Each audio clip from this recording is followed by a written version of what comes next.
नमस्कार किसान साथियों, हमारे YouTube चैनल ऑनलाइन अनाज मंडी पर आपका स्वागत है। किसान साथियों, जहाँ में अब पुराने भाव मिलना मुश्किल, जानते हैं सरसों की तेजी मंडी रिपोर्ट। किसान साथियों, ऑनलाइन अनाज मंडी हम लगातार कई महीनों से सरसों के ऊपर रिपोर्ट लेकर आ रही हैं। कई दिन से हम निवेदन कर रहे हैं कि नई सरसों के आने से पहले पुरानी सरसों को निपटा लेना चाहिए। हालांकि अभी भी बहुत सारे किसान साथी हैं जो बड़ी तेजी का इंतजार कर रहे हैं।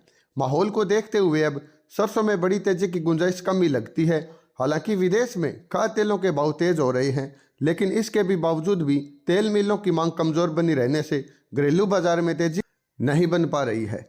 इस रिपोर्ट में हम सरसों को लेकर बन रही सभी संभावना पर चर्चा करेंगे। मंगलवार का दिन लगातार चौथा दिन था जब सरसों में लगातार गिरावट देखने को मिली। हालांकि निचले स्तर से खरीदारी लौटने से शाम के बाजार में थोड़ा सुधार जरूर हुआ, जो कि बाजार का सेंटीमेंट बदलने के लिए नाकाफी था। कुल मिलाकर सरसों की कीमतों में गिरावट दर्ज की गई।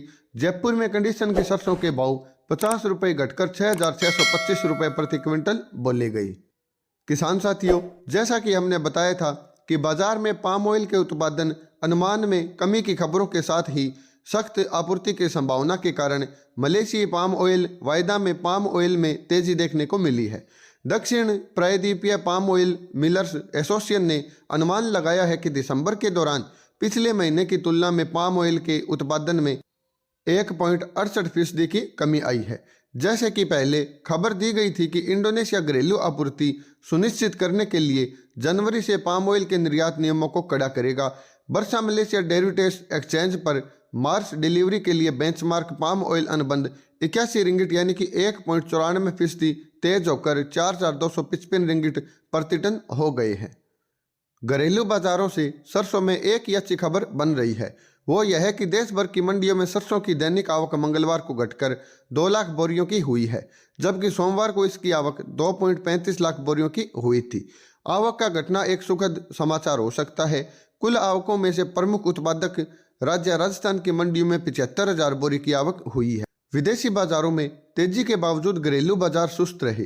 व्यापारियों के अनुसार सरसों की अकेदी फसल की आवक इस महीने के अंत तक शुरू हो जाएगी।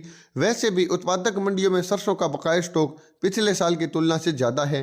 साथ ही चालू रबी में बुआई भी पिछले साल की तुलना में बढ़ी है। इन सभी कारणों के चलते विदेशी बाजारों की तेजी भी भारतीय बाजारों को ऊपर नहीं खींच पा रही है। किसान साथियों, सरसों पर अब आवक का प्रेशर बनने लगा है।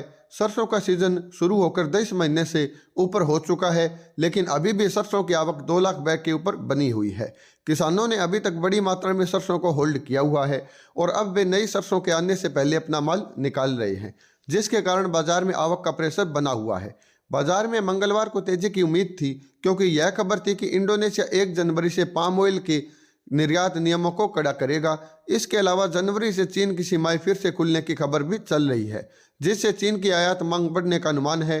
चूंकि घरेलू बाजार में सरसों एवं इसके तेल की कीमतों में तेजी मंदी काफ़ी हद तक विश्व बाजार में खाद्य तेलों के भाव पर ही निर्भर कर रही है, इसलिए अंदाजा था कि इस हफ्ते में बाजार अच्छा रहेगा, लेकिन ऐसा हुआ नहीं।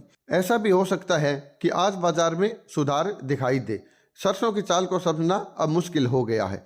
किसान साथियों, चीन और इंडोनेशिया का खबरों के बाद ही मलेशिया का मार्केट इतना बड़ा है।